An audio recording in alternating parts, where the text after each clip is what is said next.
Hello and very good evening. सभी का welcome है YD योर इंग्लिश ट्यूटर पे। अभी कोविड-19 का एक ऐसा साइड इफेक्ट हमारे सामने आया जिसके ऊपर नज़र दुनिया भर की सरकारों की गई नहीं थी। ये साइड इफेक्ट ये है कि ड्यूरिंग द पैंडेमिक ऐसा हुआ लॉकडाउन के कारण कि कॉन्डम्स और कॉन्ट्रासेप्टिव पिल्स और एबॉर्शन सर्विसेज नहीं मिलने के कारण बहुत सारी अनप्लान डिलीवरीज हो गई, है ना। ऐसे बच्चे पैदा हो गए जिनको उनके माँ बाप पैदा नहीं करना चाहते थे। तो ये बहुत इंटरेस्टिंग टॉपिक है आज का। शुरू करेंगे अपनी वीडियो को। सुबह का सेकंड एडिटोरियल है विमेन अनइंटरप्टेड इस नाम से। हर रोज की तरह मैंने ग्रामर भी रखी है, वोकैबुलरी भी रखी है, कॉम्प्रिहेंशन भी रखा है। तो पूरी वर्कशॉप की तरह इसको लेना अगर आप पूरा फायदा अगले आधे घंटे में उठाना चाहते हैं। चलिए आइए कुछ नया सीखते हैं।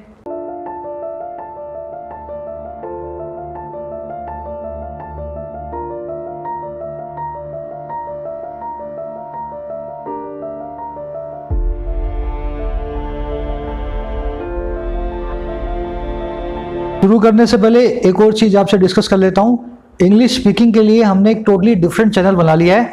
आप जाकर के उसको सब्सक्राइब कर सकते हैं। चैनल के होम पेज पे ये चैनल रखा है, देखना, द स्पोकन इंग्लिश लैब, है ना। तो यहाँ पे इंग्लिश स्पीकिंग और वोकैबुलरी मैं हर वीक में 2 वीडियोस पब्लिश करूँगा, जाकर के सब्सक्राइब करें। चलिए शुरू करते हैं। कह रहा विमेन अनइंटरप्टेड। देखिए विमेन तो आप जानते हैं, औरतें। उसके बाद कह रहा है अनइंटरप्टेड। इसका मतलब होता है ऐसी चीज जिसमें कोई इंटरप्शन ना हो, मतलब कंटिन्यूअस हो, सस्टेन्ड हो, लगातार चलती रहे, कोई उसमें बाधा ना हो, कोई रुकावट ना हो। तो कह रहा है विमेन जो है ना, उनको अनइंटरप्टेड रखना है हमें। उनसे रिलेटेड जो प्रॉब्लम्स है उनको दूर करना है। कोविड के कारण कैसे उनके प्लान्स के अंदर इंटरप्शन आ गई, उन प्लान्स को हमें, इंटरप्शंस को सही करना है। चलिए आगे बढ़ते हैं। कह रहा है on access to contraception and abortion services. कह रहे हैं जो पूरी बात हम कर रहे हैं ना, ये कर रहे हैं उस एक्सेस की, उस पहुंच की जो है कॉन्ट्रासेप्शन की और एबॉर्शन सर्विसेज की। अब देखिए अपने कंट्री में सेक्स एजुकेशन तो होती नहीं है, हालांकि बहुत बड़ा पार्ट है आपकी अंडरस्टैंडिंग का। तो इस वजह से कुछ ऐसी चीजें हैं रिलेटेड टू सेक्स एजुकेशन जो मैं आपके साथ अभी डिस्कस करूंगा इन टर्म्स ऑफ इंग्लिश, है ना, ज्यादा अंदर नहीं घुसेंगे, इंग्लिश से रिलेटेड, है ना। कॉन्ट्रासेप्शन वर्ड को आप समझें, बहुत ब्रॉड इसका जो है ना दायरा है। कॉन्ट्रासेप्शन का मतलब होता है बर्थ प्लानिंग और फैमिली प्लानिंग। आप कैसे अपने आने वाली पीढ़ी को प्लान करते हो, दैट इज कॉल्ड कॉन्ट्रासेप्शन। इसके अंदर क्या क्या चीजें आती हैं? 3-4 चीजें आती हैं इसमें। कॉन्ट्रासेप्टिव पिल्स जो औरतें खाती हैं, कॉन्डम्स जो मैन यूज करते हैं, इसके साथ में 2 तरह के ऑपरेशंस। पहला बोला जाता है वेसेक्टोमी, दूसरा बोला जाता है ट्यूबेक्टोमी। इन दोनों में फर्क करना सीखें क्योंकि ये वोकैबुलरी वर्ड्स हैं बहुत अच्छे। वेसेक्टोमी का मतलब होता है स्टेरिलाइजेशन ऑफ मेन, है ना। ये वर्ड मैं बता दूंगा आपको क्या होता है, अभी रुक जाओ। Vasectomy related to a man, tubectomy related to a women. अब देखो ये होती क्या है, अगर आप हिंदी में समझें तो इसको बोला जाता है नसबंदी। इंसानों की होती है, मैन के लिए यूज करेंगे तो वेसेक्टोमी, लेडीज के लिए यूज करेंगे तो ट्यूबेक्टोमी, ठीक है ना। तो इसमें क्या होता है, आपकी रिप्रोडक्टिव ऑर्गन्स जो हैं उनसे छेड़छाड़ करके, उनको सर्जरी करके उनको ऐसा कर देते हैं कि आप रिप्रोड्यूस ना कर सकें, आगे बच्चों को पैदा ना कर सकें। तो ये 4 चीजें ब्रॉडली आप कॉन्ट्रासेप्शन के दायरे में रख सकते हैं ना। और भी होंगी, मैं इस चीज का कोई स्पेशलिस्ट नहीं हूं, जितना मुझे पता था मैं आपको 4 चीजें बता देता हूं। चलिए आगे बढ़ते हैं। ये पूरा एडिटोरियल इन 4 चीजों से ही कनेक्टेड है, इसलिए मैंने पहले इंट्रोड्यूस इनको आपको कर दिया। कह रहा access to contraception and abortion services must be continuous. कह रहा जो एक्सेस है ना, जो पहुंच है कॉन्ट्रासेप्शन की तरफ, ये क्या होता है, जो भी ऊपर मैंने आपको ऊपर बताया ना 3-4 चीजें। कह रहा पहुंच जो है इन 3-4 चीजों तक जो हमने ऊपर बात की है, और अबॉर्शन सर्विसेज तक। अबॉर्शन मतलब गर्भपात। कह रहे ये जो है ना मस्ट बी, ये होना चाहिए, मस्ट बी। अच्छा क्या होना चाहिए? कंटिन्यूअस, लगातार। ऐसा नहीं होना चाहिए कि सोमवार को तो है और मंगलवार को नहीं है, फिर बुधवार को लॉकडाउन है, फिर बुधवार को भी नहीं है, है ना। ऐसा नहीं होना चाहिए। ये एक्सेस लगातार कंटिन्यूअसली हर इंसान को मिलते रहना चाहिए। चलिए भाई सेंटेंस के अंदर देखने वाली चीजों पे नजर मारें। एक्सेस आपका सब्जेक्ट, मस्ट बी आपकी वर्ब। ग्रीन और पिंक आप जानते हैं। अगर अभी अभी आप लैंड हुए चैनल पे सीधे आकर के पुराने आदमी नहीं है तो मैं बता देता हूं, ग्रीन का मतलब सब्जेक्ट, पिंक का मतलब वर्ब। सब्जेक्ट वर्ब हर जगह, हर सेंटेंस का ग्रीन और पिंक में मैंने मार्क किया हुआ है। अंडरस्टैंडिंग आपकी बेहतर होगी। एक एडिटोरियल पढ़ के देखो आप, है ना, ग्रीन से पिंक से ग्रीन मिला के देखो, सब्जेक्ट से वर्ब, आपको पता लग जाएगा मैं क्या कह रहा हूँ। दूसरी चीज, ये येलो में फिर भी आप पूछते हो, मैं बताता भी हूँ, फिर भी पूछते हो कि यार येलो में सर एडजेक्टिव है क्या?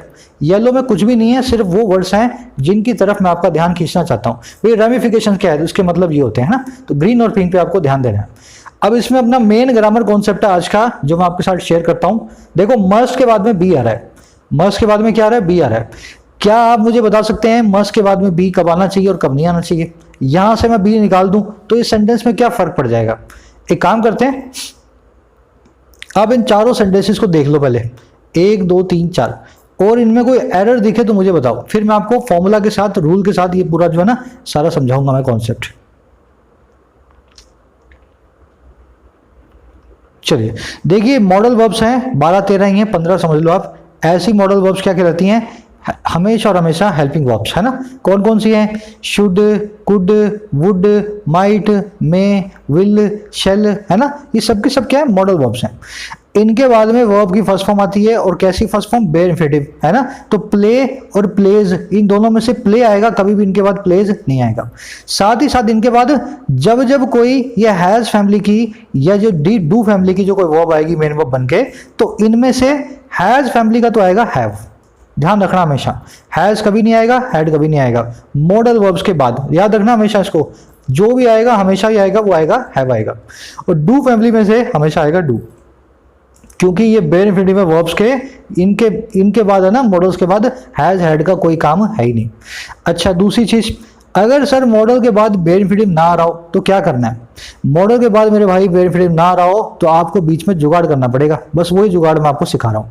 अगर इसके बाद में नाउन आ रहा हो, वर्ब तो आई ना रही हो, सीधे सीधे एक नाउन आ रहा हो, या इनके बाद में एक एडजेक्टिव आ रहा हो, ना तो वर्ब आ नहीं रही, सीधे सीधे नाउन या एडजेक्टिव बीच में पड़ रहा है, तो क्या करना है? नाउन से पहले बी को फिक्स कर दें। क्या करेंगे आप? नाउन से पहले बी को फिक्स कर देंगे, और एडजेक्टिव से पहले भी बी को फिक्स कर देंगे। अब कोई मुझसे सवाल पूछा है सर कमेंट्स में, सर आप बी लगा देते हो तब इस रूल का क्या होता है? बेयर इंफिनिटिव आना चाहिए, बी लगाने से बेयर इंफिनिटिव आ गया क्या? अरे भाई बी जो है बी फैमिली का बेयर इंफिनिटिव ही है, इसीलिए स्टेप नहीं है, बीच में घुसा के इस रूल को सेटिस्फाई किया जाता है, ठीक है ना। तो मस्ट या शुड या वुड, उसके बाद में नाउन एडजेक्टिव आ रहा हो, वर्ब ना आ रही हो, तो क्या लगाओगे? बी लगा के फॉर्मूले को सेटिस्फाई करोगे। यहां पे यही हुआ है, should be continuous, must be continuous, continuous is an adjective, इसलिए बीच में बी घुसाया हुआ मस्ट के बाद। अच्छा सर मान लो वर्ब भी आ रही हो पर कोई और फॉर्म आ रही हो उसकी, मान लो उसकी सेकंड फॉर्म आ रही हो, मान लो उसकी थर्ड फॉर्म आ रही हो, तो याद रखना इसके बाद हमेशा थर्ड फॉर्म ही आएगी, या तो फर्स्ट आएगी या थर्ड आएगी, सेकंड फॉर्म मॉडल के बाद कभी भी आपको नहीं देगा। अगर थर्ड आ रही हो तो दो काम करने हैं, पैसिव रखना है सेंटेंस को तो बी लगाना है बीच में, वही जो आपने पहले लगाया। एक्टिव रखना है तो सेंटेंस को हैव लगाना है, ठीक। अब पैसिव एक्टिव आपको अंडरस्टैंडिंग डेवलप करनी पड़ेगी, हम वीडियोस कर चुके हैं ग्रामर सीरीज में, पैसिव एक्टिव क्या होता है आप जानना, आपको आना चाहिए, है ना। अगर सेंटेंस का मीनिंग एक्टिव है तो आप हैव लगाएंगे, अगर सेंटेंस का मीनिंग पैसिव है तो आप बी लगाएंगे, बस इतना ही काम है। देखो मॉडल्स की वीडियो तैयार है, ऑलमोस्ट रिकॉर्ड करनी बाकी है, मसाला पूरा तैयार है। इस वीक में ग्रामर की वीडियो भी आएगी एक, और एक राइटिंग स्किल की वीडियो भी आएगी, वीक डेज के अंदर ही, है ना, मंडे टू फ्राइडे के बीच में। चलो आगे बढ़ते हैं। अब ये चारों सेंटेंस मैं आपके सामने सोल्व कर रहा हूँ। He should obeys his parents, sentence में गलती क्या है? देखो सर आपने ही के बाद में ओबेज लगाया, वर्ब की फर्स्ट फॉर्म लगाई, फिर भी ये सेंटेंस गलत हो गया, क्योंकि ही के बाद में ओबे ही आएगा। पर ये तो रूल अपना गलत रूल हो गया ना, ये ही तो सिंगुलर है, थर्ड पर्सन सिंगुलर तो अपने पीछे ऐसे ही एस लेता है। पर मॉडल क्या कहती है, इस रूल को तुम भूल जाओ, थर्ड पर्सन सिंगुलर को गोली मारो, हमें सब्जेक्ट से कोई मतलब ही नहीं है, हम चलते हैं अपने हिसाब से। मॉडल के बाद में third person, first person, second person कभी भी याद ना रखें। तो शुड के बाद में ओबे आएगा, चाहे यहाँ पे ही लगा हुआ है, इस एस को आपको यहाँ से रिमूव कर देना है। वी शुड केयरफुल, केयरफुल का मतलब होता है एक एडजेक्टिव, मतलब सावधान। अगर हमें सावधान होना है, एडजेक्टिव होना है, शुड के बाद में एडजेक्टिव आएगा तो बीच में बी घुसा दो ताकि हमारा रूल सेटिस्फाई हो जाए। He should punished for his since, उसको पनिश किया जाना चाहिए उसके गुनाहों के लिए। अब देखो मॉडल के बाद में वर्ब की थर्ड फॉर्म आ रही है, थर्ड फॉर्म आ रही है, सर बी लगाना है या हैव लगाना है, दोनों में से एक। अगर यहाँ पे हैव लगा दूं, ही शुड हैव पनिश्ड, इसका मतलब हो जाएगा हमने सेंटेंस को एक्टिव रखा है। अब देखो उसको पनिश किया जाना चाहिए, सेंटेंस तो पैसिव चाहिए ना, हमें सेंटेंस के सब्जेक्ट के ऊपर काम हो रहा है, सेंटेंस के सब्जेक्ट ही को पनिश किया जा रहा है। अगर सेंटेंस को पैसिव चाहिए तो यहाँ पे बी हैव नहीं, यहाँ पे आएगा be. He should be punished for his sins. Last वाला देखो, he should obeyed our parents, his लिखना चाहिए ना, हिज पेरेंट्स, उसको अपने माता पिता को ओबे करना चाहिए, है ना। अब क्या करें, यहाँ पे वर्ब की थर्ड फॉर्म आ रही है, क्या करूं, या तो बी या हैव, बी या हैव। अगर सर बी लगा दिया तो जो अपना जो है सेंटेंस हो जाएगा पैसिव। अब माँ बाप से वो ओबे थोड़ा ना करवाएगा, उसको माँ बाप को ओबे करना है। सेंटेंस का सब्जेक्ट ही सेंटेंस का डूअर है। अगर वो रिसीवर होता तो बी ठीक होता, पर ओबे तो वो खुद करेगा, तो सेंटेंस का यहाँ पे बनेगा हैव के हिसाब से, मतलब he should have obeyed his parents, है ना, उसको अपने माँ बाप की ओबे करना किया हुआ होना चाहिए था, मतलब पास की बात कर रहे हैं, अपने माता पिता की उसको आज्ञा पालना करनी चाहिए थी। थोड़ा सा डिटेल में आ जाएगा मॉडल वीडियो में, ये मैं आपको खाका बता रहा हूँ, इसी से ऐसे ही सारी की सारी मॉडल्स चलती हैं। आज का आपका क्विज है, तैयार हो जाओ, इसी वीक में मॉडल की वीडियो आएगी। 5 एरर्स हैं, इनफैक्ट 6 एरर्स हैं, 5+1, एक मैंने एडिशनल एरर दी है, ढूंढ लेना कहाँ पे लगी है, ठीक है ना, एक एडिशनल एरर है सेंटेंसों के अंदर, देख लेना। 5 तो ढूंढना, 6 भी मिल जाए तो बहुत अच्छी बात है, कमेंट से मेरे आंसर जो आपको मिल जाएंगे। चलिए आगे बढ़े, स्क्रीनशॉट ले लें इसका। चलिए, कह रहा है, अब मैं आपको छोटी समरी दे देता हूँ। समरी ये है मेरे भाई लोग, आपको जैसा मैंने बताया कि ना मिलने के कारण condoms, contraceptive pills, abortion services, बहुत ऐसे माँ बाप थे जो बच्चों को पैदा नहीं करना चाहते थे, गलती से उनके बच्चे हो गए पैदा। अब इससे हुआ क्या, बहुत औरतें परेशान है ना, यहाँ नहीं पूरी दुनिया में। और जितना भी एक सर्वे हुआ उसमें हमें पता लगा सारी की सारी बातें। तो जो भी जितनी भी औरतें परेशान है ना, उसका एक बहुत बड़ा हिस्सा तो इंडियंस ही है ना। अब ये क्या बता रहा है, कह रहा है ये लॉकडाउन सब चलते रहेंगे आगे, है ना। एक्सेस देना है अबॉर्शन और कॉन्ट्रासेप्शंस का। आपने सरकार ने इसको एक लिस्ट में तो डाल रखा है एसेंशियल सर्विसेज की, लेकिन एसेंशियल सर्विस होने के बावजूद ऐसी सर्विसेज हमारे देश की औरतों को नहीं मिलती। तो कह रहा अब इसको इंश्योर करना है, जैसे आप दूसरी चीजें इंश्योर कर रहे हो ना, खाने पीने का सामान और ये सब कुछ है, तो वैसे ही contraception should be your priority. बस यही इसकी आज की पूरी है समरी को लिख करके डालना कमेंट सेक्शन में। साथ ही साथ मैं आपको आज की टोन बता देता हूँ, टोन है एप्रीहेंसिव और वरीड। ये खुद ही बहुत परेशान है ना, करे कि अब ऐसे चलेगा तो कैसे होगा, है ना। लोग अपने बच्चे पैदा नहीं करना चाह रहे, फिर भी उनके अनचाही प्रेगनेंसी हो रही है, तो बहुत गलत बात है। चलिए आगे बढ़ते हैं, शुरू करने वाले हैं। Among the more serious ramifications of the pandemic has been the rather expensive and if unintended disruption of healthcare services। देखो बहुत अच्छा सेंटेंस है और कॉम्प्लिकेटेड भी है, ध्यान से देखोगे तो टूट जाएगा। कह रहा अमंग में से एक, अमंग का मतलब क्या होता है, कई सारी चीजों में से एक। अच्छा भाई कौन सी कई सारी चीजें, ज्यादा सीरियस रेमिफिकेशंस। रेमिफिकेशन का मतलब होता है बुरे दुष्परिणाम, है ना, बैड रिजल्ट्स, बैड कॉन्सिक्वेंसेस। तो कह रहा है ज्यादा बुरे, ज्यादा सीरियस दुष्परिणामों में से, बैड कॉन्सिक्वेंसेस में से। अच्छा किसके, इस पैंडेमिक के, इस महामारी के। कह रहा है इनमें से हैज बीन रहा है, और क्या, रादर एक्सपेंसिव। रादर का मतलब है बल्कि या बजाय, एक्सटेंसिव का मतलब है बहुत ही डिटेल्ड, बहुत ही फार रीचिंग, जिसका बहुत बड़ी पहुंच है। तो कह रहा है इसके पैंडेमिक के बुरे दुष्परिणामों में से एक जो है ना, वो बहुत एक्सटेंसिव दुष्परिणाम रहा है। कह रहा है और यहां तक कि वो उसको मान लें अनइंटेंडेड, ऐसा मान ले जिसका इरादा ना हो, बिना इरादे के वो हुआ हो। अब देखो वो कौन सा रहा है, कह रहा है disruption of health care services. ये दुष्परिणाम है हेल्थ केयर सर्विसेज में डिसरप्शन, इनके बीच में डिस्टर्बेंस। देखो कितना खूबसूरती से बनाया हुआ सेंटेंस है, एक बार रिपीट करता हूं, फिर मैं इसकी स्ट्रक्चर बताता हूं ये ऐसी क्यों है टेढ़ी मेढ़ी। कह रहा है बहुत ही सीरियस रेमिफिकेशंस, कॉन्सिक्वेंसेज में से इस पैंडेमिक के एक रहा है हैज बीन, और क्या, बहुत ही एक्सटेंसिव, है ना, बल्कि बहुत ही ज्यादा जो है डिटेल्ड।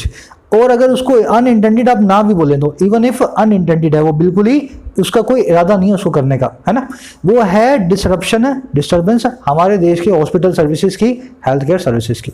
अब देखो सेंटेंस का सब्जेक्ट था डिसरप्शन, सेंटेंस की वर्ब क्या है, हैज बीन। सेंटेंस का सब्जेक्ट इतनी दूर क्यों पड़ा है, समझो इस चीज को, क्योंकि सेंटेंस की शुरुआत हो रही है एक प्रेपोजिशन से। अमंग कोई नाउन प्रोनाउन थोड़े ना होता है, अमंग तो प्रेपोजिशन है। आपने प्रेपोजिशन को ऑब्जेक्ट दिया, मोर सीरियस रेमिफिकेशन, फिर दूसरी प्रेपोजिशन आ गई, फिर उसको ऑब्जेक्ट दिया, फिर इसके बाद वर्ब आ गई। अब इतना देखते ही आपको समझ जाना चाहिए कि हमारे यहाँ के सेंटेंस में इन्वर्जन हो चुका है। समझ रहे मेरी बात को, सेंटेंस का सब्जेक्ट या तो शुरू में आ जाता है, और नहीं आता है तो अपनी हेल्पिंग मेन वर्ब के बाद में आता है लिंकिंग वर्ब के, जो कि यहाँ पे इस केस में ऐसे आया हुआ है। पार्सिंग वाली वीडियो में मैं यही समझाता हूँ पूरी रामायण, कैसे हर वर्ड को पहचाना जाए, जरूर से सेंटेंस ब्रेकिंग को फॉलो करें। अब वर्ड्स बता देता हूँ देखने वाले। Ramification, bad results, complications, implications, consequences, सबके सब क्या होते हैं, रेमिफिकेशंस। एक्सटेंसिव होता है जिसकी बहुत बड़ी रीच हो, अनइंटेंडेड मतलब जिसका कोई इंटेंशन ना हो, बिना इरादे का हो, है ना, बिना इरादे का। डिसरप्शन होता है डिस्टर्बेंस। चलिए आगे बढ़े। इसलिए बोलता हूँ सब्जेक्ट वर्ब पकड़ना सीखो। अब जैसे ही आपको सब्जेक्ट वर्ब मिल गया है तो पका पका सेंटेंस आपके सामने, है ना। चलो, कह रहा normal life has been crippled by the restrictions flowing from control measures and access to medical services has become infinitely tougher for a vast majority। कह रहा नॉर्मल लाइफ क्रिपल रही है, हैज बीन क्रिपल्ड। क्रिपल का मतलब क्या है, किसी चीज का अपाइज हो जाना। कह रहा है नॉर्मल लाइफ जो है, हमारी रूटीन जो जिंदगी है वो अपाइज हो गई है।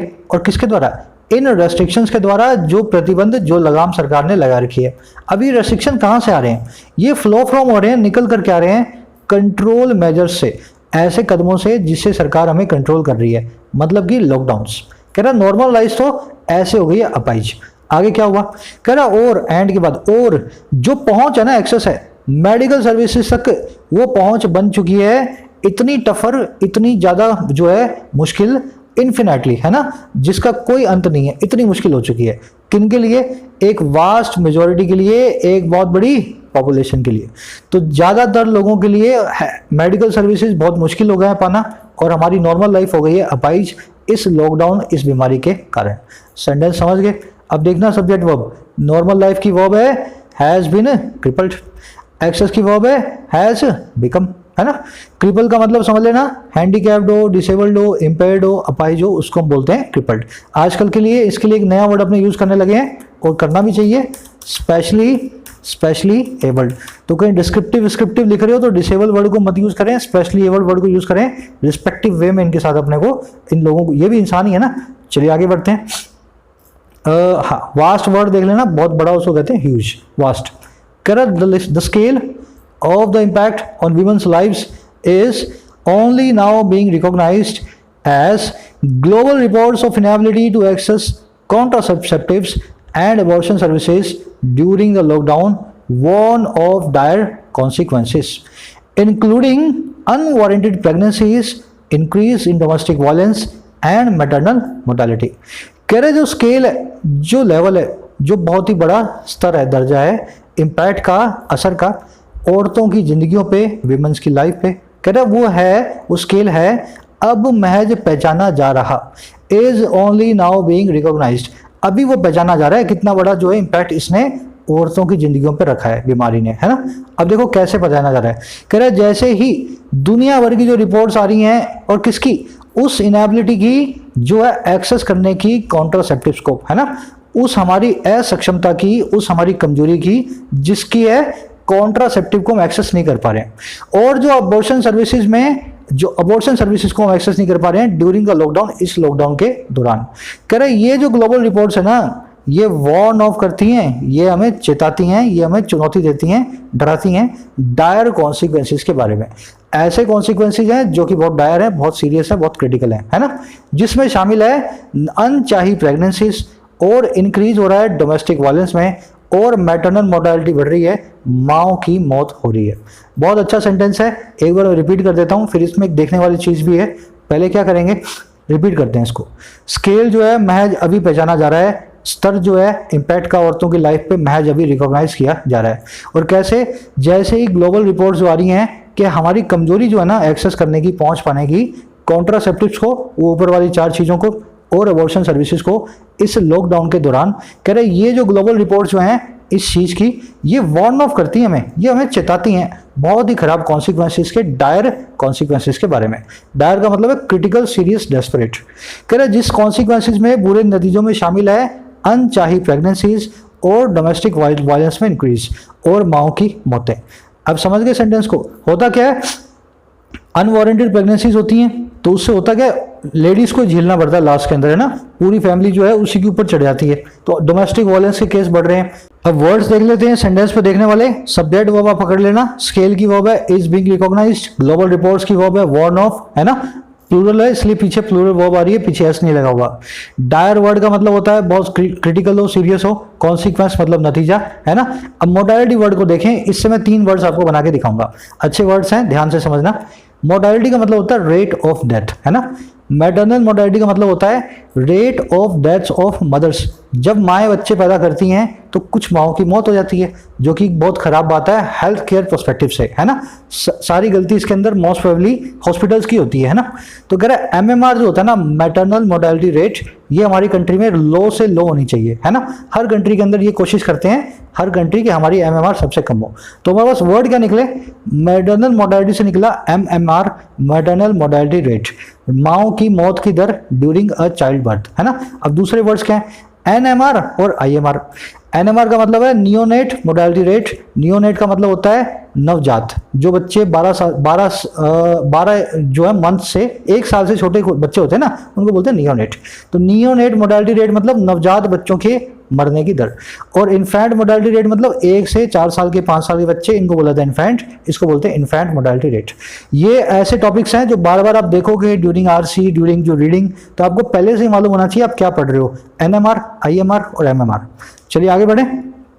कह रहा है recent estimate by Marie Stopes International MSI said about 2 million women missed out on services between January and June. 1.3 million were in India alone. कह रहा है एक रीसेंट एस्टिमेट आया, हाल का एक जायजा आया, किसके द्वारा, मैरी स्टॉप्स इंटरनेशनल नाम की इस पब्लिकेशन के द्वारा। कह रहा है इस जायजे ने ऐसा सेड, ऐसा कहा, और क्या कहा, कह रहा लगभग 2 मिलियन, लगभग 20 लाख औरतें, देखो 2 मिलियन औरतें ने मिस आउट कर दिया, वो नहीं पहुंच पाई सर्विसेज तक, इन हेल्थ केयर सुविधाओं तक जनवरी से जून के बीच में। कह रहा और 1.3 मिलियन थी इंडिया में अकेली। तो 2 मिलियन में दुनिया भर में से, मतलब 20 लाख में से 13 लाख औरतें तो वो थी जो इंडियन थी, जिनको ये कॉन्ट्रासेप्शन फैसिलिटीज नहीं मिली। अब देख लेना, सेंटेंस में देखने वाली चीज़ें कुछ ज़्यादा है नहीं। एक छोटा सा रूल है, जब भी कोई किताब, कोई न्यूज़पेपर, कोई मैगजीन, कोई टीवी शो, कोई मूवी, ऐसा कोई भी चीज़ आ जाए ना, तो उसके हर लेटर को कैपिटल लिखा जाता है। इससे आपको देखते ही पता लग जाएगा। अब देखो इंटरनेशनल कोई ऐसा वर्ड तो है नहीं, इसका आई छोटा होना चाहिए, है ना। पर ये मैरी स्टॉप्स इंटरनेशनल कोई पब्लिकेशन है, कोई रिसर्च पेपर है, इसलिए सारे के सारे वर्ड्स इसके बड़े बड़े लिखे हुए हैं। अच्छा, कोई प्रेपोजिशन आ जाए ना बीच में तो उसको छोटा लिखा जाता है। मान लो मैरी स्टॉप्स ऑफ इंटरनेशनल होता तो ऑफ को हम छोटा करके लिखते, मेन वर्ड्स को बड़ा करके, है ना। चलो, कह रहा है according to WHO, a recent survey of responses from 103 countries found that 67% reported disruption in family planning and contraception services. कह रहे WHO के हिसाब से एक रिसेंट सर्वे आया और उन रिस्पॉन्सेज का, उन प्रतिक्रियाओं का, जो आई है 103 देशों से। कह रहे ये सर्वे ने ऐसा पाया 67% लोगों ने रिपोर्ट किया था डिसरप्शन को, डिस्टर्बेंस को फैमिली प्लानिंग के अंदर। जिस हिसाब से वो बच्चे पैदा करना चाह रहे थे उस हिसाब से इस महामारी के कारण वो नहीं कर पाए, है ना। तो और एक तो इसमें इन्होंने डिस्टर्बेंस को रिपोर्ट किया, और इन्होंने किया दूसरा कॉन्ट्रासेप्शन सर्विसेज में, ठीक है ना। तो 67% लोगों ने दुनिया भर में बोला है हमारे लिए रिप्रोडक्शन जो है वो बड़ा मुश्किल हो गया ड्यूरिंग द कोविड-19 पैंडेमिक। समझ गए होंगे, आई थिंक सेंटेंस सिंपल है। आगे बढ़े। कह रहा है UNFPA प्रोजेक्शंस। अब ये मुझे नहीं पता क्या होती है, कुछ होंगी। कह रहा है UNFPA प्रोजेक्शंस। प्रोजेक्शन का मतलब होता है आगे का अंदाजा। तो कह रहा है ये जो प्रोजेक्शंस है ना, आगे का जो अंदाजा है, ये इंडिकेट करती हैं, हमें ऐसा दिखाती हैं। सेंटेंस पढ़ लेते हैं पहले पूरा ना। That 47 million women in 114 low and middle income countries would be unable to use modern contraceptives if the average lockdown continued for 6 months with major disruptions to services, and an additional 7 million unintended pregnancies are expected to occur. Sentence लंबा है पर इससे simple sentence नहीं हो सकता। ध्यान से देखो, इन वाले प्रोजेक्शंस ने, UNFPA के अंदाज ने ऐसा इंडिकेट किया कि इतनी सारी औरतें, 4.5 करोड़ औरतें, है ना, 47 मिलियन औरतें, है ना, 144 लो और मिडिल इनकम कंट्रीज में, मतलब निचले दर्जे के या मंझले दर्जे के देशों में। कह रहा है ये वुड भी होंगी अनएबल, बिल्कुल ही असक्षम। अच्छा, किस काम को करने में भाई, यूज करने में मॉडर्न कॉन्ट्रासेप्टिव्स को। अच्छा क्यों, कह रहा है अगर जो एवरेज लॉकडाउन है वो कंटिन्यू रहा 6 महीने के लिए बड़ी बड़ी मेजर डिस्ट्रप्शंस के साथ। अच्छा, डिस्ट्रप्शन किन के लिए, डिस्टर्बेंस किन के लिए, सर्विसेज के लिए, हेल्थ केयर की सेवाओं के लिए। कह रहा है और एडिशनल, और दूसरी 7 मिलियन अनइंटेंडेड प्रेगनेंसीज हैं वो आर एक्सपेक्टेड टू अकर, उनके अकर होने की, घटित होने की एक्सपेक्टेशन है। तो ऐसा होने वाला है, इस प्रोजेक्शन ने बताया इतनी औरतें और इतनी औरतें परेशान होने वाली हैं। समझ गए होंगे सेंटेंस, है ना। वर्ड सेंटेंस वर्ड अपने जो वर्ब सेंटेंस मिलाते जाना सब्जेक्ट वर्ब को। UNFPA प्रोजेक्शन की वर्ब है इंडिकेट, 47 मिलियन वुमेन की वर्ब है वुड बी, लॉकडाउन की वर्ब है कंटिन्यूड, और प्रेगनेंसीज की वर्ब है आर एक्सपेक्टेड। देखो यही तरीका है इंग्लिश को सही से पढ़ने का। कुछ लोग बोलते हैं सर आप इस चीज़ पे ज़्यादा ध्यान देते हैं, है ना, हम सीधे भी तो पढ़ सकते हैं, हमें तो सब्जेक्ट वो पता ही नहीं था पहले इंग्लिश, हम तब भी मार्क्स लेके आते थे। पर आप क्या सीखने आए हो ना यहाँ पे, तो मैं तो आपको उस तरीके से सिखाऊंगा जो बेस्ट वे है इंग्लिश को सीखने का। तो आप अपने तरीके से मार्क्स लाते होंगे, पर मार्क्स लाने का एक बेहतर तरीका भी है ना। चलो, कह रहा at the heart of this issue is the bulk of healthcare services shifting to cater to COVID-19 related emergencies and lockdown disruptions। अब देखो रियल इश्यू बताएगा ये हो क्यों रहा है। कह रहा at the heart of this issue, इस पूरे मुद्दे के हार्ट में। हार्ट का मतलब क्या है, जहां से सब चीजों का मेन पॉइंट शुरू होता है ना। हार्ट अपना मेन पॉइंट है ना बॉडी का। तो कह रहा इस पूरे मुद्दे का जो हार्ट है, जो मेन पॉइंट है, इज वो है जो बल्क है ना, जो बहुत बड़ा बल्क मतलब ढेरी है ना। कह रहे ढेरी जो है हेल्थ केयर सर्विसेज की शिफ्ट हो रही हैं केटर करने के लिए, ध्यान करने के लिए, सर्व करने के लिए, सेवाएं देने के लिए कोविड-19 रिलेटेड इमरजेंसीज को और लॉकडाउन रिसेप्शंस। तो कह रहे जो इस मुद्दे का पूरा हार्ट है वो दो चीजें हैं। पहला तो है सारी की सारी हेल्थ केयर सर्विसेज को शिफ्ट किया जा रहा है कोविड के मरीजों को इलाज उनका करने के लिए, और दूसरा क्या हो रहा है, लॉकडाउन की डिसरप्शंस लगी हुई हैं, ना पेशेंट आ जा पा रहे हैं, ना डॉक्टर्स अपनी दुकान खोल रहे हैं, है ना। समझ होंगे आई थिंक। केटर के बाद में टू हमेशा आता है, इसका मतलब होता है हेल्प करना, सर्व करना, सेवाएं देना। इस वर्ड को याद रखना। आप केटरिंग सर्विसेज आपने सुना होगा, आपके घर में कोई फंक्शन है तो आपने किसी को बाहर जाकर के हलवाई को ऑर्डर दिया, तो वो केटरिंग सर्विसेज होंगी, उसकी आएगा, खाना बनाएगा, लोगों को परोसेगा, है ना। तो वो सर्व करता है, सेवाएं देता है। वहीं से इस वर्ड को जोड़ के रखें, केटर मतलब सेवाएं देना। चलिए आगे बढ़ते हैं। बल्क का समझ लेना मतलब ढेरी, है ना।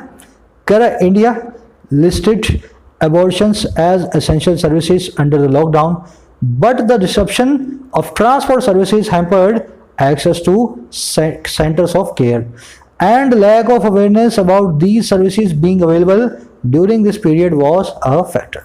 अब देखो बताएगा इंडिया में क्या हुआ। कह रहा है इंडिया ने लिस्ट किया, इंडिया ने लिस्ट में नाम रखा अबॉर्शंस का, गर्भपात का, इसेंशियल सर्विसेज के तौर पे। वो सर्विसेज इसेंशियल सर्विसेज हैं जो कि लॉकडाउन में भी खुली हुई थी। कह रहा है इंडिया ने अबॉर्शन को इस लिस्ट में रखा है, और कब, इस लॉकडाउन के दौरान। कह रहा है लेकिन जो डिस्ट्रप्शन था ना, जो डिस्टर्बेंस थी ट्रांसपोर्ट सर्विसेज की, इसने रोक लगा दी, हैम्पर कर दिया, रास्ते में आ गया ये उस एक्सेस के, उस पहुंच के जो है सेंटर्स ऑफ केयर की, है ना। अबॉर्शन जहां तक करवाना है वहां तक जाने के लिए आपको गाड़ी ना मिले, बस ना मिले, तो वहां तक जाओगे कैसे। तो इसने हैम्पर कर दिया, डिस्ट्रप्शन ने, इस पूरी एक्सेस को। और कह रहे जो कमी थी अवेयरनेस की, लैक ऑफ जो अवेयरनेस थी लोगों में, जो पता जानकारी थी उसकी जो कमी थी, इन सर्विसेज के होने के अवेलेबल, इन सर्विसेज के होने के मौजूद, और कब, ड्यूरिंग दिस पीरियड, इस पीरियड के दौरान। कह रहे ये भी एक फैक्टर था। तो पहली चीज क्या, लोगों को पता नहीं था लॉकडाउन में अबॉर्शन हो सकते हैं। दूसरी चीज क्या, जिनको पता था वो लॉकडाउन में अबॉर्शन करवाने के लिए पहुंच ही नहीं पाए डॉक्टर तक। समझ गए सेंटेंस को। अब सेंटेंस में देखने वाली चीजें, इंडिया की वर्ब लिस्टेड, डिसरप्शन की वर्ब हैम्पर्ड, लैग ऑफ की वर्ब वॉस। बीइंग यहाँ पे क्या है, थोड़ा सा गैप देता हूं मैं, आप बताना मुझे बीइंग यहाँ पे क्या काम कर रहा है। दिमाग लगाया करो ना अपना यार, ये कोई सब्जेक्ट नहीं, कोई ऑब्जेक्ट नहीं, कोई यहाँ पे प्रीपोजिशन का ऑब्जेक्ट नहीं बन रहा, लैक ऑफ का ऑब्जेक्ट अवेयरनेस। तो बीइंग क्या करेगा, वर्ब या एनजी फॉर्म। जब वर्ब ना बने, सब्जेक्ट ना बने, ऑब्जेक्ट ना बने, जीरो ना बने, तो पार्टिसिपल कहलाती है। वर्ब क्या एनजी फॉर्म एडजेक्टिव का काम करती है ना। तो यहाँ पे बीइंग करेगा एक प्रेजेंट पार्टिसिपल का काम। चलिए आगे बढ़ते हैं। सब करवा चुका हूं मैं ग्रामर सीरीज में, ऐसा मत सोचना सर खुजा के ये सर क्या बता दिया आपने, सब कुछ डिटेल में बता चुका हूं ऑलरेडी। हैम्पर्ड वर्ड को नोट कर लेना, किसी को स्टॉप करना, रिस्ट्रिक्ट करना, इंपीड करना, हिंडर करना, रोकना। कह रहा it is pertinent to ask if services to facilitate abortion and contraception were indeed available in the cities and rural areas during the period. Despite being listed as emergency, and thus allowed to remain open even during the intense lockdown. अब देखो सवाल सरकार पे एक छोटा सवाल उठा रहा है, कह रहा है इट इज पर्टिनेंट, ये चीज बिल्कुल सही है।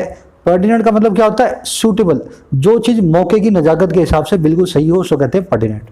तो कह रहा मौके की नजाकत के हिसाब से ये चीज है रेलेवेंट अप्रोप्रिएट। क्या कि हम पूछें, आस्क करें, और क्या कि क्या सर्विसेज, इफ सर्विसेज, जो सर्विसेज थी, सेवाएं थी अबॉर्शन को फैसिलिटेट करने वाली, अबॉर्शंस को करवाने वाली और कॉन्ट्रासेप्शन वाली, है ना, कह रहे ये सर्विसेज क्या वास्तव में अवेलेबल थी या नहीं थी। सरकार ने तो लिस्ट में डाल दिया, सवाल हमें ये करना है क्या ये वास्तव में इंडीड अवेलेबल थी या नहीं थी। अच्छा कहाँ पे? शहरों में, इन सिटीज, और रूरल एरियाज में, गाँव में। अच्छा कब? ड्यूरिंग द पीरियड, इस पूरे पीरियड के दौरान। तो कह रहे अब सवाल उठाने का वक्त आ गया है कि क्या ये सर्विसेज अवेलेबल थी या नहीं थी। अच्छा कैसे? कह रहे बावजूद होने के लिस्टेड लिस्ट में, कैसे? इमरजेंसी के तौर पे। और कह रहा है इस प्रकार से बावजूद अलाउ होने के, रिमेन बना रहने के, ओपन खुला, और कब तक? इवन ड्यूरिंग इंटेंस लॉकडाउन, इस इंटेंस लॉकडाउन के दौरान। तो कह रहा है बावजूद एसेंशियल सर्विसेज की, इमरजेंसी की लिस्ट में इसको डालने के और इनको खुलने की अलाउंस देने के बावजूद क्या ये वास्तव में खुली थी या नहीं खुली थी। वक्त आ गया है पर्टिनेंट है सवाल करना। समझ गए सेंटेंस को? अब देखो सब्जेक्ट वर्ब मिला रहा हूँ और थोड़ा समझ में आ जाएगा अगर थोड़ी सी भी कंफ्यूजन हो। इट की वर्ब है इज, सर्विसेज की वर्ब है वर, इसके बाद ना कोई सब्जेक्ट आया ना कोई ऑब्जेक्ट आया, है ना। पर्टिनेंट का मतलब होता है सूटेबल, रेलेवेंट, अप्रोप्रिएट। इंडीड का मतलब होता है वास्तव में। बीइंग यहाँ पे एक जिरंड है, डिस्पाइट नाम की, डिस्पाइट नाम की प्रेपोजिशन का ऑब्जेक्ट है। अब देखो डिस्पाइट तो एक प्रेपोजिशन ही होती है ना, तो इसका ऑब्जेक्ट तो उसको लेना ही पड़ेगा। तो बीइंग नाम के वर्ब के आईएनजी फॉर्म को हमने जिरंड बनाया हुआ है। बढ़े आगे, कह रहा almost 30% of the respondents seeking an abortion said that the clinic in their area was closed according to the MSI report। कह रहे लगभग 30% जो रिस्पॉन्डेंट थे उन्होंने सीख किया, जो सीख कर रहे थे एक अबॉर्शन को, जो एक अबॉर्शन करवाना चाह रहे थे। कह रहे 30% ऐसे रिस्पॉन्डेंट जिन्होंने इंटरव्यू दिया, ऐसे रिस्पॉन्डेंट, इन्होंने ऐसा सेड, ऐसा कहा। और क्या कहा भाई? कह रहा जो क्लिनिक था ना उनके एरिया में वो बंद था। और ये किसके हिसाब से पता लगी बात? According to the MSI report, MSI report के हिसाब से। तो लोगों ने बताया कि हम तो करवाना चाह रहे थे पर हमारे एरिया में तो क्लिनिक ही बंद था, एबॉर्शन होता ही नहीं था, है ना। सीख करना मतलब ढूंढना, चाहना, मांगना, किसी चीज का पीछा करना। सीख की सेकंड फॉर्म है सीक्ड नहीं होती है, कुछ लोग सीख लिखते हैं, है ना, इसकी सेकंड फॉर्म होती है सॉट। चलो आगे बढ़ते हैं। सब्जेक्ट वर्ब आपके सामने है, देखो 30% की सेट, क्लिनिक की वॉज। कह further a study in 6 states by the Foundation for Reproductive Health Services India showed a severe shortage of medical abortion drugs in pharmacies। कह रहा इससे भी आगे फर्दर, फर्दर और फार्दर का मीनिंग आपको मैंने बताया हुआ है ना। फर्दर का मतलब क्या है? इससे भी आगे की बात करें तो एक स्टडी जो है 6 राज्यों में, और किसके द्वारा? Foundation for reproductive health services India, इस पूरी फाउंडेशन के द्वारा। एनजीओ होगा कोई, है ना। कह रहे एक स्टडी जो है ना इसने शो किया, ऐसा दिखाया। अच्छा क्या दिखाया? एक सीवियर मतलब बहुत ही खराब, एक बहुत ही खराब शॉर्टेज को, कमी को, मेडिकल एबॉर्शन ड्रग्स की, ऐसी ड्रग्स की जो कि एबॉर्शन में हेल्प करती हैं फार्मेसीज में, हमारे मेडिकल स्टोर्स में। तो इस स्टडी ने बताया इस एनजीओ की कि एक भी मेडिकल स्टोर में जहां जहां गए होंगे इनको बहुत ही सब जगह जो है सीवियर शॉर्टेज इनको इन ड्रग्स की मिली। अब देखो ऊपर एक रूल मैंने आपको बताया था, जब जब कोई अखबार आ जाए, पब्लिकेशन आ जाए, इस तरह की चीज़ें आती हैं तो उनके पहले वाला लेटर जो है हर पूरे जो है ना उनके नाम का फर्स्ट लेटर कैपिटल होता है। तो फाउंडेशन का है, इंडिया का है, सर्विसेज का है, हेल्थ का है, रिप्रोडक्टिव का है। और अगर बीच में कोई प्रेपोजिशन आ जाए, कोई आर्टिकल आ जाए तो फिर हम उसको नहीं करते हैं। तो देख रहे हो ना यहाँ पे 4 का F बड़ा नहीं है। तो सिंपल सा फॉर्मूला है, आप भी इसको एक दो बार देखेंगे ना, ध्यान करेंगे तो आपको समझ में आ जाएगा। चलो आगे बढ़े। कह रहा for a country setting out to bolster its contraception and abortion services outreach, this pandemic and its lockdowns have dealt a blow. कह रहा एक ऐसी कंट्री के लिए, एक ऐसे देश के लिए जो सेट आउट कर रहा है, जो कि जर्नी पे कदम रख रहा है। सेट आउट करना मतलब नए सफर की शुरुआत करना। कह रहा है एक ऐसा देश जो कि सफर में चल पड़ा है बोल्स्टर करने की, मजबूत करने की, अपने कॉन्ट्रासेप्शन को और अबॉर्शन सर्विसेज की आउटरीच को। हमारी देश आज के डेट में यही कर रहा है हमारी सरकार कि आप कॉन्ट्रासेप्शन सर्विसेज को यूज़ करो, अबॉर्शन सर्विसेज को यूज़ करो और फैमिली प्लानिंग करो। तो कह रहा है एक ऐसा देश जो इस राह पे चल रहा है, सेट आउट कर रहा है, कॉन्ट्रासेप्शन और अबॉर्शन सर्विसेज की आउटरीच को बढ़ा रहा है। कह रहा है उस देश के लिए ये पैंडेमिक और इसके लॉकडाउन ने ना एक बहुत ही बड़ा ब्लो डील किया है, एक बहुत ही बड़ा वार, एक बहुत ही बड़ा चोट की है। तो डील अ ब्लो इसका मतलब होता है चोट मारना। समझ गए होंगे sentence. Set out is a phrasal verb to start a journey, है ना, सफर की शुरुआत करना। बोल्स्टर का मतलब होता है सपोर्ट करना।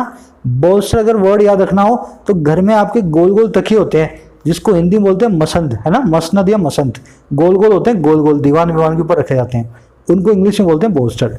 वहीं से वर्ब निकाली हमने बोल्स्टर, जैसे वो तकिए आपको सपोर्ट करते हैं, बोल्स्टर वर्ब का मतलब होता है सपोर्ट करना। आउटरीच मतलब आगे बढ़ करके अपनी रीच करना, आगे बढ़ के अप्रोच करना, है ना। चलो, कह रहा need for contraceptive services remains high in India with over 1 in 3 women reporting a need for contraceptive advice as per the MSI study. कह रहा जो जरूरत है ना कॉन्ट्रासेप्टिव सर्विसेज की वो बनी रहती है बहुत ही ज़्यादा हमारे देश में, है ना।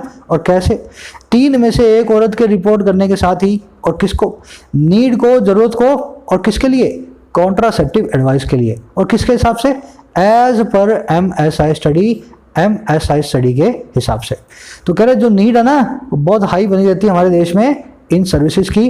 3 में से 33% औरतें यही कहती हैं, 35% कि हमें कॉन्ट्रासेप्शन चाहिए या उससे रिलेटेड हमें एडवाइस चाहिए, कैसे गोलियों को, कॉन्डम्स को यूज़ किया जाए, कैसे फैमिली प्लानिंग की जाए।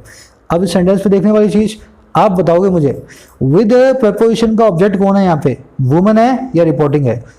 मैं 5-10 सेकंड लेता हूँ यहाँ पे, आप भी सोचो यहाँ पे रिपोर्टिंग इसका ऑब्जेक्ट है या वुमन ऑब्जेक्ट है। चलो, यहाँ पे इसका ऑब्जेक्ट है रिपोर्टिंग। 3 में से 1 औरत के रिपोर्ट करने के साथ ही, औरत के साथ नहीं, उसके रिपोर्ट करने के साथ ही। अगर रिपोर्टिंग इसका ऑब्जेक्ट है तो ये जीरेंट हो गया, अगर ये जीरेंट हो गया तो विमेन इसका सब्जेक्ट हो गया, अगर इसका सब्जेक्ट हो गया तो इसका पॉजेसिव केस होना चाहिए था, जो कि अक्सर न्यूज़पेपर वाले नहीं बनाते हैं। समझ गए मेरे इस बात को जो कहना चाह रहा हूँ। तो यहाँ पे सेंटेंस में विमेन की जगह पे विमेंस होना चाहिए था, इसके आगे अपोस्ट्रोफी एस होना चाहिए था। चलो आगे बढ़े। कह providing uninterrupted abortion and contraceptive counseling devices and care services are essential to safeguard the reproductive rights of women and protect them from abuse। ये सेंटेंस गलत है, पहले मैं पढ़ा देता हूँ, गलती आप ढूंढो, फिर मैं आपको सेंटेंस बताता हूँ, है ना, गलती क्या है। कह रहे प्रोवाइड करना भाई किसको, अनइंटरप्टेड अबॉर्शन और कॉन्ट्रासेप्टिव काउंसलिंग को। अच्छा, और किसको, देखो कॉन्ट्रासेप्टिव काउंसलिंग समझ गए ना, जो कॉन्ट्रासेप्शन मेजर्स हैं उनके रिलेटेड हमको काउंसलिंग मिले, किस चीज़ को कैसे यूज किया जाता है। और अनइंटरप्टेड अबॉर्शन समझ गए, अबॉर्शन सर्विसेज आपको मिले दिन और रात।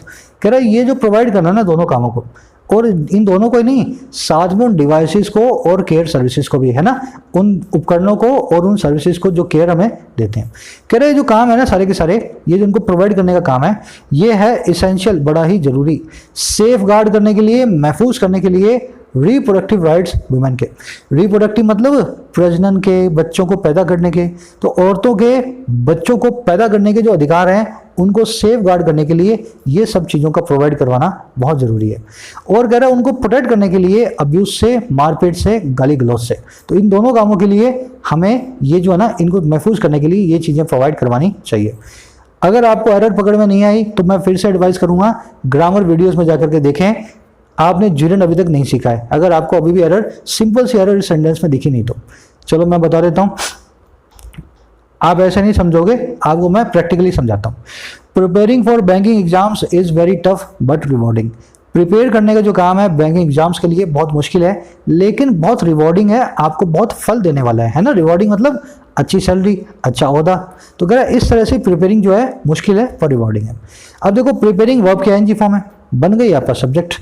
अगर वर्ब की आईएनजी फॉर्म आपका सब्जेक्ट है तो वो आपका जीरेंट कहलाएगा और उसकी वर्ब आएगी हमेशा सिंगुलर, है ना। कैसी आएगी, सिंगुलर। तो यहाँ पे आर नहीं आएगा, वर्ड नहीं आएगा, यहाँ पे इज आएगा या वॉज आएगा, समझ गए। अब देखो मान लो इस सेंटेंस को मैं ऐसा बना दूं, preparing for banking and SSC exams, preparing for banking and SSC exams.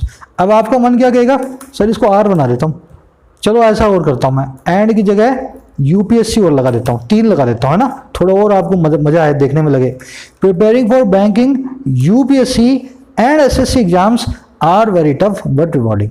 आपका मन क्या कहता है, सर इतने एग्जाम की प्रिपरेशन करनी है तब तो आर लगना चाहिए ना, पर आपका बेसिक रूल जीरन का कहता है जीरन हमेशा एज लेगा मेरे भाई, चाहे तुम 3 ले आओ चाहे 3000 ले आओ। समझ गए मेरी बात को? जीरन की वर्ब हमेशा सिंगुलर होगी, चाहे जीरन कैसा भी तुम्हारे सामने अपने ऑब्जेक्ट लेकर के बैठा हो। ये सब के सब फॉर प्रीपोजिशन के ऑब्जेक्ट हैं, ये चाहे जीरन के ऑब्जेक्ट भी होते तो भी जीरन की वर्ब सिंगुलर ही आनी चाहिए थी। तो इस चीज को हमेशा समझे। अब देखो इसने क्या किया हुआ, यहाँ पे प्रोवाइडिंग लिया था, इसके ऑब्जेक्ट बना दिए सारे के सारे, और ये खुद कंफ्यूज हो गया है ना, और वर्ब लगा दी इसने आर। अगर इसकी वर्ब लगनी थी प्रोवाइडिंग के हिसाब से तो लगनी थी इज। चलो आगे बढ़ते हैं। फिर आप पूछते हो न्यूज़पेपर में गलती कैसे होगी, सर हिंदू है, इतना बड़ा पेपर है, ये ग्रामेरियन थोड़े ना, इसका एग्जाम पेपर थोड़े ना होगा, इसका एग्जाम तो अपना है, तो अपने को देखना है ग्रामर को, इसका काम नहीं है ग्रामर को देखना। कह रहा these services must continue through measures such as telemedicine, incentives to local clinics to open their doors, resolving drug supply chain disruptions, besides improving access to health care। कह रहे जो सर्विसेज है ना सारी की सारी जिनकी ऊपर हमने बात की है, कह रहा मस्ट कंटिन्यू, इन सर्विसेज को जारी रहना चाहिए इन कदमों के जरिए, थ्रू मेजर्स, जैसे कि पहला है टेलीमेडिसिन, डॉक्टर से टेलीफोन पे व्हाट्सएप कॉल करके मेडिसिन का नाम लिखवा लेना, टेलीमेडिसिन इसको बोलते हैं, ठीक है ना। तो कह रहा है जारी रहना चाहिए इन कदमों के जरिए जैसा कि टेलीमेडिसिन। दूसरा, इंसेंटिव मिले, प्रोत्साहन मिले लोकल क्लिनिक्स को कि वो अपने दरवाजे खुले रखें। अच्छा, तीसरा, रिजोल्व कर दें ड्रग की सप्लाई चेन की डिस्ट्रप्शंस को, सारी की सारी दवाइयां वक्त पे मेडिकल स्टोरों में पहुंचे, डिस्ट्रप्शंस को दूर कर दें। अच्छा, और क्या कह रहा है, साथ ही साथ बिसाइड्स, साथ ही साथ इंप्रूव करने के एक्सेस को, पहुंच को हेल्थ केयर तक। तो कह रहे 4 तामझाम आप कर दो ना तो ये सर्विसेज सारी की सारी फिर से कंटिन्यू हो जाएंगी, इन चारों के जरिए सब कुछ पहले जैसा फिर से चलने लगेगा। बिसाइड्स वर्ड को नोट कर लेना, इस सेंटेंस में कुछ भी देखने का नहीं है। बिसाइड्स का मतलब होता है साथ ही साथ, इन एडिशन टू या एडिशनली। अगर इसके आगे से एस निकाल दूं तो चलो आप बताना मुझे, अगर इसके आगे से एस निकाल दूं तो ये क्या बन जाएगा, उसका पार्ट ऑफ स्पीच क्या होगा, साथ ही साथ उसका मतलब क्या होगा। मतलब तो बता दोगे आप, पार्ट ऑफ स्पीच ही बताना मुझे। अगर एस निकाल दूं तो उस वर्ड का पार्ट ऑफ स्पीच क्या होगा। कह रहा 4 countries that do not prioritize women's health care needs will bear the heaviest of burdens not so long after। कह रहा है ऐसी कंट्रीज के लिए, 4 countries, ऐसी कंट्रीज के लिए जो कि दैट नहीं प्रायोरिटाइज करती हैं विमेन की हेल्थ केयर नीड्स को। कह रहे ये जो कंट्रीज है ना बेयर करेंगी, ये सहेंगी हैवीएस्ट ऑफ बर्डन्स को, सबसे बड़े बोझों को। और कब, नॉट सो लॉन्ग आफ्टर, अभी ज़्यादा दूर नहीं, नॉट सो लॉन्ग आफ्टर मतलब नज़दीक फ्यूचर में, फोर्सिबल फ्यूचर में। तो कह रहा वो कंट्रीज जो औरतों की हेल्थ केयर पे ध्यान नहीं देती हैं, नीड पे, सबसे ज़्यादा मार वही झेलने वाली है, और कब, बड़ी जल्द। सिंपल एडिटोरियल था आज का, थीम थोड़ी नई थी, टेक्निकल वर्ड्स थे। आई थिंक आपको मज़ा भी आया होगा कुछ सीख करके।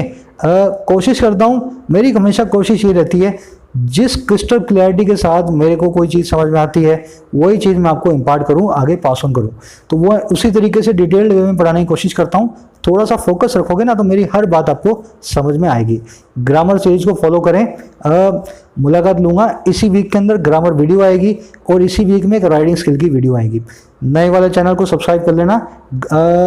सारी की सारी जो अपनी स्पीकिंग वीडियोज़ जो है उसी चैनल पे आने वाली हैं, इस पर मैं नहीं डालूंगा। चलिए, साइनिंग आउट।